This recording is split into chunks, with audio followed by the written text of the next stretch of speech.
اعوذ باللہ السمیع العلیم من الشیطان الرجیم بسم اللہ الرحمن الرحیم۔ اللہ کے نام سے شروع کرتی ہوں جو بہت ہی مہربان اور نہایت ہی رحم کرنے والا ہے۔ روحانی وظائف چینل لایا آپ کے لیے چاند رات کا ایک ایسا عمل کہ آپ کی مرادیں حاجتیں پوری فرما دے گا۔ بہت ہی پاورفل عمل ہے، آپ نے یہ ضرور کرنا ہے۔ تو میں اپنا وظیفہ شروع کروں گی، اس سے پہلے میں اپنے تمام نئے آنے والے ویورز سے گزارش کروں گی جو ابھی ہمارے چینل پر نئے آئے ہیں کہ ہمارا چینل روحانی وظائف کو ضرور سبسکرائب کر لیں اور ساتھ یہ بیل آئیکن کا بٹن بھی پریس کریں تاکہ ہر آنے والی نئی ویڈیو سب سے پہلے آپ تک پہنچ سکے۔ اگر آپ ہماری ویڈیو کی اپڈیٹس حاصل کرنا چاہتے ہیں تو بیل آئیکن کا بٹن ضرور پریس کریں تاکہ جو بھی نئی ویڈیو اپلوڈ ہو آپ تک اس سب سے پہلے اس کا نوٹیفیکیشن، اس کی اپڈیٹ فوری طور پر پہنچ جائے۔ اور ہمارا فیس بک پیج بھی ضرور لائک کیجئے جو کہ روحانی وظائف کے نام سے ہے، اس کا لنک ڈسکرپشن میں موجود ہے۔ تو ایک بار کسی بھکاری نے کفار سے سوال کیا، انہوں نے مذاقاً امیر المومنین حضرت سیدنا مولا مشکل کشا علی المرتضیٰ شیر خدا کرم اللہ تعالی وجہ الکریم کے پاس بھیج دیا جو کہ سامنے تشریف فرما تھے۔ اس نے حاضر ہو کر دستے سوال دراز کیا۔ آپ کرم اللہ تعالی وجہ الکریم نے 10 بار درود پاک پڑھ کر اس کی ہتھیلی پر دم کر دیا اور فرمایا مٹھی بند کر لو اور جن لوگوں نے بھیجا ہے ان کے سامنے جا کر کھول دو۔ تو جب سائل نے ان کے سامنے جا کر مٹھی کھولی تو اس میں 1 دینار تھا۔ یہ کرامت دیکھ کر کئی کافر مسلمان ہو گئے۔ تو ورد جس نے کیا درود پاک کا اور دل سے پڑھا درود پاک تو حاجتیں سب روا ہو گئیں۔ کیا عجب کیمیا ہے درود پاک۔ اللہ عز و جل کے محبوب دانائے غیوب منزہ عن الغیوب صلی اللہ علیہ وآلہ وسلم نے رمضان المبارک کے مبارک مہینے کے متعلق ارشاد فرمایا ہے کہ اس مہینے کا پہلا عشرہ رحمت، دوسرا مغفرت اور تیسرا عشرہ جہنم سے آزادی ہے۔ معلوم ہوا رمضان المبارک رحمت و مغفرت اور جہنم سے آزادی کا مہینہ ہے، لہٰذا اس رحمتوں اور برکتوں بھرے مہینے کے فوراً بعد ہمیں عید سعید کی خوشی منانے کا مواقع فراہم کیا گیا ہے اور عید الفطر کے روز خوشی کا اظہار مستحب ہے۔ اللہ عز و جل کے فضل و رحمت پر خوشی کرنے کی ترغیب تو قرآن کریم میں بھی موجود ہے۔ چنانچہ پارہ 11 سورہ یونس کی آیت نمبر 58 میں ارشاد ہے قُلْ بِفَضْلِ اللَّهِ وَبِرَحْمَتِهِ فَبِذَلِكَ فَلْيَفْرَحُوا کہ تم فرماؤ اللہ ہی کے فضل اور اسی کی رحمت اور اسی پر چاہیے کہ خوشی کریں۔ تو نبیوں کے سلطان صلی اللہ علیہ وآلہ وسلم کا فرمانے براقت نشان ہے جس نے عیدین کی رات یعنی شب عید الفطر طلب ثواب کے لیے قیام کیا تو اس دن اس کا دل نہیں مرے گا جس دن لوگوں کے دل مر جائیں گے۔ ایک اور مقام پر حضرت سیدنا معاذ بن جبل سے مروی ہے، فرماتے ہیں جو 5 راتوں میں شب بیداری کرے اس کے لیے جنت واجب ہو جاتی ہے، ان میں ایک رات عید الفطر کی رات ہے۔ تو آپ سارا مہینہ عبادات و ریاضات میں گزارتے ہو تو جب اب آپ کو عید الفطر کی رات میں اجر ملنا ہے، کیونکہ یہ رات ہے جس میں اجر دیا جاتا ہے، کیونکہ بندہ اگر پورا مہینہ محنت اور مزدوری کرے لیکن اگر اپنا اجر وصول نہ کرے تو اس کی محنت مزدوری کا کوئی فائدہ نہیں ہوتا ہے۔ وہ ایسا ہی ہے کہ اس نے پورا مہینہ محنت کی لیکن اجر لینے کی باری آئی، اپنا معاوضہ لینے کی باری آئی تو وہ بندہ وہاں سے چلا جائے اور وہ معاوضہ اس کا ضائع ہو جائے۔ ایسے ہی آپ لوگ عید الفطر میں یہ کرو کہ ساری رات عبادت کرو کہ حضرت سیدنا عبداللہ ابن عباس کی ایک روایت میں یہ ہے کہ جب عید الفطر کی مبارک رات تشریف لاتی ہے تو اسے لیلۃ الجائزہ یعنی انعام کی رات سے پکارا جاتا ہے۔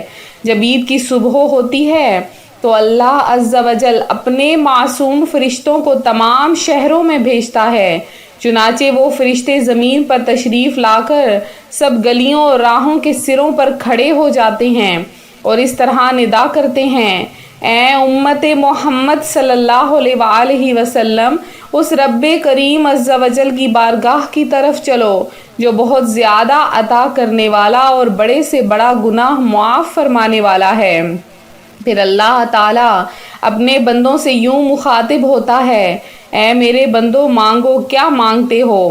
میری عزت و جلال کی قسم، آج کے روز اس نماز عید کے اجتماع میں اپنی آخرت کے بارے میں جو کچھ سوال کرو گے وہ پورا کروں گا، اور جو کچھ دنیا کے بارے میں مانگو گے اس میں تمہاری بھلائی کی طرف نظر فرماؤں گا۔ میری عزت کی قسم، جب تک تم میرا لحاظ رکھو گے میں بھی تمہاری خطاؤں کی پردہ پوشی فرماؤں گا۔ میری عزت و جلال کی قسم، میں تمہیں حد سے بڑھنے والوں کے ساتھ رسوا نہ کروں گا۔ بس اپنے گھروں کی طرف مغفرت یافتہ لوٹ جاؤ، تم نے مجھے راضی کر دیا، میں بھی تم سے راضی ہو جاؤں گا۔ تو غور فرمائیے، عید الفطر کا دن کس قدر اہم ترین دن ہے۔ اس دن اللہ رب العزت کی رحمت نہایت جوش پر ہوتی ہے۔ دربار خداوندی سے کوئی سائل مایوس نہیں لوٹایا جاتا۔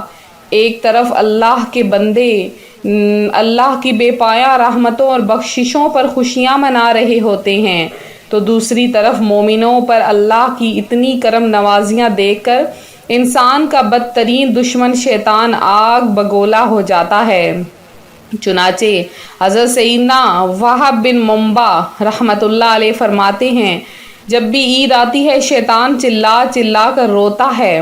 اس کی بدحواسی دیکھ کر تمام شیاطین اس کے ارد گرد جمع ہو جاتے ہیں اور پوچھتے ہیں، اے آقا آپ کیوں غضبناک اور اداس ہیں؟ وہ کہتا ہے، ہائے افسوس، اللہ عز و جل نے آج کے دن امت محمد صلی اللہ علیہ وآلہ وسلم کو بخش دیا، لہذا آپ سے بھی گزارش ہے کہ لذات نفسانی کی خواہش میں مشغول نہ ہو۔ آپ نے عید پر شیطان پر عید کا دن نہایت گراں گزرتا ہے، آپ نے دیکھا ہوگا، لہٰذا وہ شیاطین کا حکم صادر کرتا ہے کہ تم مسلمانوں کو لذات نفسانی میں مشغول کر دو۔ ایسا لگتا ہے کہ فی زمانہ شیطان اپنے اس وار میں کامیاب نظر آ رہا ہے۔ عید کی آمد پر ہونا تو یہ چاہیے کہ عبادات و حسنات کی کثرت و بہتات کر کے رب کائنات کا زیادہ سے زیادہ شکر ادا کیا جائے، مگر افسوس، صد کروڑ افسوس، اب اکثر مسلمان عید کا حقیقی مقصد ہی بھلا بیٹھے ہیں۔ حسرتا، اب تو عید منانے کا یہ انداز ہو گیا ہے کہ بیہودہ نقش و نگار بلکہ معاذ اللہ جاندار کی تصاویر والے بھڑکیلے کپڑے پہنے جاتے ہیں۔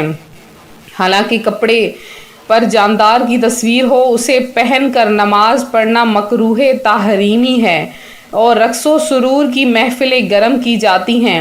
گناہوں بھرے میلوں، گندے کھیلوں، ناچ گانوں، فلموں، ڈراموں کا اہتمام کیا جاتا ہے، اور جی کھول کر وقت و دولت دونوں کو خلاف سنت و شریعت افعال میں برباد کیا جاتا ہے۔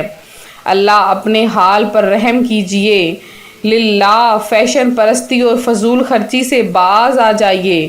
اللہ تعالیٰ نے فضول خرچوں کو قرآن پاک میں شیطان کا بھائی قرار دیا ہے۔ اپنے گناہوں سے توبہ کر لیں، اپنی غلطیوں سے توبہ کر لیں، اپنی خطاؤں سے توبہ کر لیں اور معافی مانگ لیں کہ اللہ کی رحمت جب جوش میں آتی ہے تو اپنے بندے کو بے حد و حساب نواز دیتی ہے۔ چاند رات میں آپ نے یہ چھوٹا سا عمل کر لینا ہے۔ اس رات جب آپ یہ چھوٹا سا عمل کریں گے، آپ کی تمام حاجات پوری ہو جائیں گی، آپ کے خالی دامن، خالی جھولیاں بھر جائیں گی۔ وہ جو رمضان میں مانگتے رہے وہ اس ایک رات میں آپ کو مل جائے گا۔ تو آپ نے کیا کرنا ہے، جیسے ہی چاند نظر آئے تو آپ نے پہلے تو کوشش کرنی ہے کہ 2 رکعت نماز نفل پڑھیں، اور اس کے بعد ایک تسبیح آپ نے یا توابو یا کریمو، یا توابو یا کریمو، یا توابو یا کریمو نہایت توجہ، دھیان اور ٹھہر کر پڑھیں، اور تصور یہ ہو کہ جب یا توابو پڑھے تو اپنے گناہوں اور نافرمانیوں کا خیال ہو کہ میں دنیا کا سب سے بڑا مجرم اور سخت ندامت ہو، اور جب یا کریم پڑھے تو اللہ کی رحمت کا ایسا تصور ہو کہ اللہ نے مجھے اپنی رحمت کی آغوش میں لے لیا ہے اور میرے گناہ معاف کر دیے ہیں، رزق میں وسعت ہوگی، پریشانیوں سے نجات، مشکلات کا حل، گناہوں کی زندگی سے چھٹکارا، نسل در نسل چلی آ رہی بیماریاں، عذاب، لعنت اور پھٹکار سے نجات کے لیے بہت ہی لاجواب عمل ہے۔ اور اس کے بعد 100 بار آپ نے کیا کرنا ہے، سورہ کوثر کی تلاوت کرنی ہے، صرف 100 بار۔ اور اگر آپ یا تواب یا رحیم کو پڑھیں گے تو انشاءاللہ آپ کی ساری جائز حاجتیں پوری ہوں گی اور آپ کی تمام پریشانیاں ختم ہوں گی۔ اس عمل کی عام اجازت ہے، اور جیسے ہی شوال یعنی عید الفطر کا چاند نظر آ جائے آپ یہ عمل کر لیں۔ یہ عمل مغرب کے بعد یا عشاء کے بعد کریں، لیکن کرنا آپ نے رات میں ہی ہے، چاند رات کو۔ پھر سے سن لیں، 2 رکعت نفل نماز حاجت پڑھیں، پھر اس کے بعد 100 مرتبہ یا تواب یا رحیم پڑھیں، اور پھر اپنی حاجتیں اور پریشانیوں کے لیے اللہ پاک سے دعا کریں۔ خصوصی دعاؤں میں حصہ لینے کے لیے جو کہ عید الفطر کے دن صبح کے وقت کروائی جائیں گی، تو خصوصی دعا میں حصہ لینے کے لیے اپنا نام کمنٹ سیکشن میں ضرور میسج کریں۔ آپ کا نام جنہوں نے بھی شامل کروایا، سب کا نام خصوصی دعا میں شامل کیا گیا ہے۔ تو ملتے ہیں اپنے اگلے وظیفے کے ساتھ، اپنی دعا میں یاد رکھیں، اپنا خیال رکھیں، فی امان اللہ۔